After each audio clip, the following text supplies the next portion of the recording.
Hello again, Gooners. Don't know what it's going to sound like today. Don't really care, to be honest. It's a once monthly thing lately. I don't know why it's become like this. Well, actually, I've got a few ideas which I won't divulge. And, well, the music stopped. Isn't that lovely? But maybe it will start again.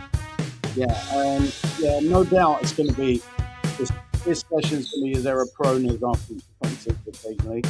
Because obviously letting two goals in against Villa wasn't ideal, but when you score four away from home, can't moan, can you? They say. So, what's on the menu today? What do you think this is? Restaurant? Not really, is it? So you'll get what you get. How about that? Is that good enough for everybody out there? As I said, I've got a bit of a devil may care attitude today, so you'll have to bear with that. A bit like the soundtrack, have to bear with that too. So, plenty to talk about. Like beating Villa away from home. That was maybe had the circumstances been a bit different, maybe the excitement level wouldn't be quite as crazy and manic as it is right now. Why is it crazy and manic? Because obviously, going back in time, Arsenal lost to Man City, and that was a devastating blow. But still, Arsenal in the driving seat. Let's not forget that. And there's every chance that Arsenal will go on to win the league. Some people are doubting that's possible. And I've got to be honest too sometimes because when you look at the team, it's quite inexperienced. The business in the transfer market was pretty good based on the last few appearances, at least. Trossard got off the mark. What was it? Feels like ages ago now, but 3 games ago he got off the mark, scoring, wasn't it, against Brentford? It was a good goal. And Jorginho, it was quite interesting, the comments from Chelsea fans. There was Chelsea fans, why didn't he ever shoot like that when he played for us?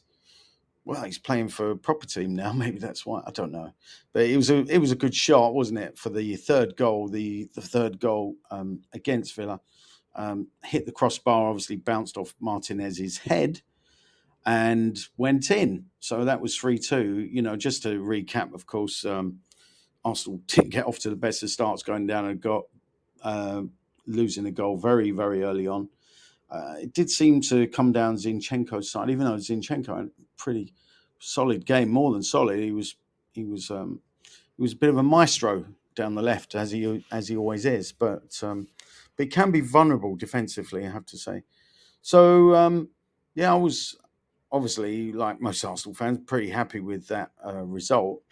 It was very dramatic for the neutral. It was great. Arsenal fans probably don't care about the neutral. They don't care whether that everybody enjoys these games. Arsenal fans will simply enjoy it if the league is theirs come the end of the season. And there's been a bit of controversy about the fourth goal. I really don't understand why. People have said that Martinelli was celebrating before the ball hit the back of the net. Well, just to recap, obviously Martinez, the Villa goalkeeper, ex-Arsenal, of course, a World Cup winner, went up for the corner come the end of the game. And it was a breakaway goal. Martinelli pretty quick off the mark, has to be said. He'd come on as a sub for Trossard. At the time I questioned that decision, I really didn't think Trossard deserved to come on. It was Trossard's first start for Arsenal. He was pretty dangerous, and I was very pleased with his Trossard's performance. Martinelli's not been in form, so it must have done him a world of good to race away and score that goal. But there's been all this controversy about him raising his hands in the air before he put the ball in the net. I don't quite see what the problem is. Can't he do what he likes if he's about to score? Maybe it was premature, but maybe it wasn't, because when it turns out he actually scored and it was an open goal in the end, but he had to run quite a big distance in order to put that in the net. And would I have done it personally? Probably not, because I would have been too focused on putting the ball in the net to worry about celebrating beforehand, celebrate after. And then nowadays, obviously, celebrations are not the same as they once were, because you never know when to celebrate, because sometimes you've got to wait for VAR. In this case, obviously, that wasn't the case. And I've said case twice in a sentence there. That must be some new record. Interestingly, or not very interestingly, Gabby Agbon-Lahore's criticised Martinelli for that celebration. He was on TalkSport saying these premature celebrations were disrespectful. As I said, it's not a view that I agree with. Of course, early in the game, didn't look like it was going to be an Arsenal win at all. I couldn't see where the win was going to come from. Ollie Watkins giving Villa the lead early on. It was an excellent strike. Watkins is an Arsenal fan. Lots of people know that. Then it was Saka, a great goal from Saka. He is not getting enough protection, in my opinion, from referees. He's running defences ragged, but they're also making his socks ragged. If you see the state of his socks, I know it seems nowadays that players are making a hole in the back of their socks. I'm not quite sure why. It helps them breathe better. I didn't know you do your breathing from your ankles, but there you go. It was unfathomable, really, how there weren't even more yellow and red cards. Actually, weren't any red, but some of the fouls going on. To tell the truth, Saka did get revenge. That was a little bit worrying. I was afraid he might end up getting sent off, but he's been extremely professional, Saka. But I do worry about the lack of protection he's receiving from referees. So yeah, that was that, and then of course, then Villa took the lead again. Coutinho scoring. It's been a while since he scored a goal, I think. And then Zinchenko, of all people, another one who's barely ever gets on the score sheet. In fact, first time for Arsenal. What a strike. Drilled it home. Bottom corner. And I think he really deserved it. I think Zinchenko may go on to score more goals after that one because he's been getting nearer and nearer to scoring a goal. And this should neatly bring me on to FPL, the Fantasy Premier League. So just in case there's actually anybody listening to this, and sometimes there is, in fact, there always is, but numbers haven't been great. I've been doing pretty well. I shouldn't brag because it would probably go all pear-shaped now, but I'll just reveal my team. My team this week got 72 points. I thought it was pretty high. Well, it's about 1.5 the average. I brought in Tarkowski, or whatever you call him, the Everton player. He got a decent number of points. I captained Rashford. That's 30 points in the bag. I think that was the key to it, really. Shaw from Man U, I've got. Odegaard, I've got 8 points. I made a bit of a mistake leaving Zinchenko on the bench, and the reason for that was purely I just thought he goes close to scoring. He's just not going to score, is he? That was the thinking behind that crazy decision. I brought in Grealish a couple of weeks ago, and that's worked out quite well. He's not one of my favourite players, but he's playing as well as he can for City. Lots of people prefer Mahrez, but he didn't even get a start the other day. So yeah, that helped me in my league. How many in my league is 11? I'm second now. That's my highest position all season. So I'm on a bit of a roll.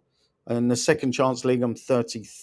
I was going to say 33rd, but I'm 33,708, if you want to know the details. And, well, that result meant I got through in the Arsenal Cup as well. So you can't moan, can you, when things are going right like that? But lots of people buying Mitoma. I'm very quick because I can't stay online on the air, very long today. But players I would not buy right now includes Mitoma. Don't buy anybody from Brighton or Brentford because they've got a blank game week coming up, and do not buy anyone from Man U or Newcastle. Same reason. However, do consider buying from Wolves. They've got a double game week. Certainly consider buying Liverpool players. That's what I've been doing. It's a good time to bring Salah back, I would say. And Everton. The players are pretty cheap and they're not bad. And they've got Villa at home. They could win that, but Villa are not. They're no pushovers, as Arsenal found out. So in the end, of course, it's going to be up to you. But Everton have got Arsenal away as well. So that's an interesting one. So yeah, I'm giving you team tips as opposed to player tips. But as I said, apart from Salah, who else would I bring in? Well, who else did I bring in? Brought in another Liverpool player, Joe Gomez. Not quite sure. I think it's not particularly high risk. He's only 4.3 million. Salah's a bit overpriced at 12.6. I'm not thinking of captaining Haaland. He's not in a rich vein of form right now. So if I were you, I'd steer clear of him.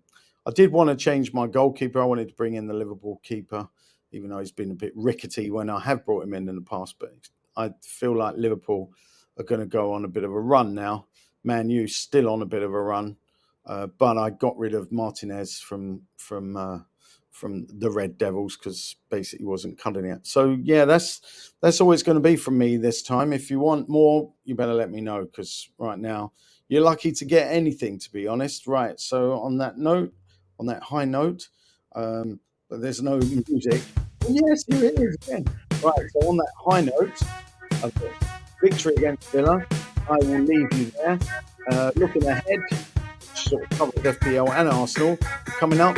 Double game week, Leicester away, Everton at home, followed by Bournemouth at home, Fulham away, Crystal Palace at home, Leeds at home before it gets difficult, and that's the 8th of April, Liverpool away.